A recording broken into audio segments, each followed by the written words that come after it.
Hello everyone, welcome back to मेरे YouTube channel. कैसे हैं आप सब? आई होप आप सब बहुत अच्छे होंगे। और आज मैं वीडियो बना रही हूँ कि आप कोटा को कैसे पढ़ सकते हैं। अगर आपने फर्स्ट टाइम कोटा को चूज़ किया है एज ए ऑप्शनल या आपको कोटा पढ़ना पड़ रहा है तो आप कैसे पढ़ेंगे और आपका बैकग्राउंड बिल्कुल भी कोटा का नहीं है तो आपको बहुत प्रॉब्लम होती होगी। तो जैसे मेरा है, मेरा जैसे है कि मेरा जो पेपर है वो इंग्लिश ऑनर्स रहा है।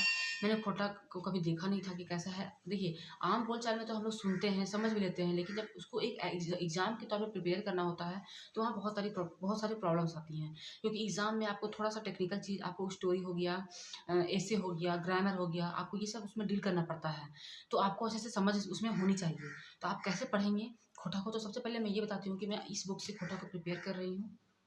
आप देख सकते हैं ये बुक मैंने अपनी बुक लिस्ट पे इस वीडियो में इसको शेयर किया है इस बुक के बारे में। लेकिन मैं अभी इसके बारे में बता रही हूँ कि इसकी स्ट्रैटेजी आपकी क्या होनी चाहिए। ठीक है, तो सबसे पहले मैं ये बताती हूँ कि अगर आपने ऑप्शनल में खोटा चूज़ किया है तो आपके पास ये बुक और ये प्रैक्टिस सेट आपके पास होनी चाहिए। ठीक है, देखिए मैं बताती हूँ, ये बुक और ये प्रैक्टिस सेट आपके पास होनी चाहिए। ठीक है, और साथ में आपको करना क्या है मैं वो भी आपको बताती हूँ।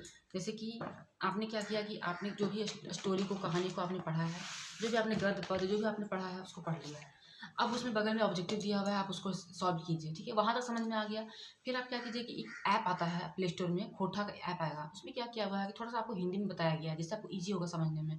तो उसको आप हिंदी कर लीजिए, पहले हिंदी में समझिए कि कहानी बोल क्या रहा है। लेकिन इसमें ये है कि कहानी छोटा सा ही हिंदी में किया हुआ है, तो आपको उतना समझ के आपको पूरा स्टोरी को समझना होगा। और उसके बाद क्या करना है आपको, जैसे मैं कर रही हूँ, मैं अपनी स्ट्रैटेजी बताती हूँ जिससे मुझे थोड़ा बेनिफिट लग रहा है। देखिए मैंने क्या किया है, देखिए छैया है, ये छैया चैप्टर खोटा, ये छैया चैप्टर है, आप देख सकते हैं, है ना। इसको मैंने क्या किया है कि मुझे जितना समझ में आया है, जिस तरह से समझ में आया है, ये कि स्टोरी में क्या कहा गया है, कौन सा कैरेक्टर है, उनके बारे में जानना है। जैसे मान लीजिए कि मुझे रोहन, तो उसमें जैसे कि दिया हुआ है दूसरा लैंग्वेज में, आपको अपना लैंग्वेज, जैसे रोहन आपको इंग्लिश में समझ में आता है, आप इंग्लिश में लिख लीजिए। मायने ये रखता है कि आपको कैरेक्टर का नाम, कैरेक्टर ने क्या क्या किया है, और कहानी का मेन थीम क्या है, और कौन कौन से इसमें पार्ट का नाम है, ये सब आपको अच्छे से जानना होगा। और बाकी जो कहानी है उसको आपको हिंदी में समझिए, इंग्लिश में समझिए, डिपेंड ऑन योर चॉइस। ठीक है, उस तरह से करना है। और प्लस में आपका जो खोटा में कितने कहानी दिए हुए हैं, कौन से नंबर पे कौन कहानी है, कौन से नंबर पे कौन सॉरी निबंध है, ये सब आपको अच्छे से पता होना चाहिए। प्लस में आपको राइटर के बारे में जानना है कि कौन से राइटर हैं, या किस ईयर में इसको लिखा गया है कहानी को या निबंध को, ये सब आपको अच्छे से जानना होगा। पहले क्या करना है, आपको ग्रामर नहीं पढ़ना है। पहले आपको क्या करना है कि गद्य पद निबंध ये सब आपको अच्छे से पढ़ना है, संस्मरण अच्छे से पढ़ना है। मतलब ग्रामर के बाद पहले का जो पढ़ना है, बाद का जो पढ़ना है, क्योंकि सिलेबस में भी ग्रामर को इंक्लूड नहीं किया है। लेकिन आपको ग्रामर को छोड़ना भी नहीं है। ठीक है, आपको, क्योंकि देखिए होता क्या है कि कोई कहानी है, उसमें कौन संज्ञा है, कौन सर्वनाम है, कौन विशेषण है, किसकी क्या क्रिया है, वो आपको हो सकता है पूछ दे सकता है। तो आपको पहले कहानी को कंप्लीट करना है।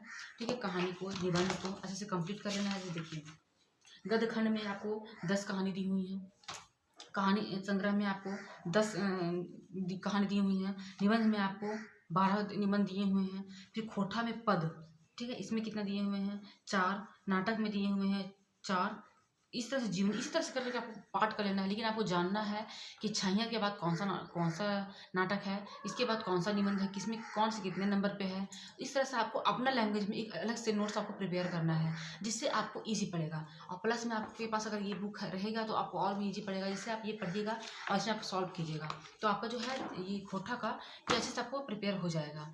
अब आते हैं एक ऐप में, जो ऐप के बारे में आपको बता रही हूँ वो मैं पर्सनली यूज़ करती हूँ। और क्योंकि मैंने जब उसको इंस्टॉल किया, जब मैंने उसको यूज़ करने लगी तो मुझे वो बहुत बेनिफिट लगा कि हाँ, कुछ एक तरह से हेल्प है हम लोग स्टूडेंट्स के लिए जो बिल्कुल खोटा को नहीं जानते हैं, उनके लिए बहुत ही हेल्पफुल है। अगर आप सपोज दैट, अगर आप ये बुक नहीं खरीद सकते हैं, ठीक है, अगर मान लीजिए कि आप बुक नहीं खरीद सकते हैं, आप कुछ भी कारण हो सकता है, तो आप उस ऐप से पढ़ सकते हैं, अच्छे से पढ़ सकते हैं। मुझे ये पता नहीं था, मैंने जब ये बुक खरीद लिया तब मुझे उस ऐप के बारे में पता चला, अदरवाइज मैं भी बुक नहीं खरीदती। लेकिन मेरा ये मानना है कि बुक आपके पास होना चाहिए। बुक पढ़ने का आदत जो होता है वो बहुत अच्छा होता है।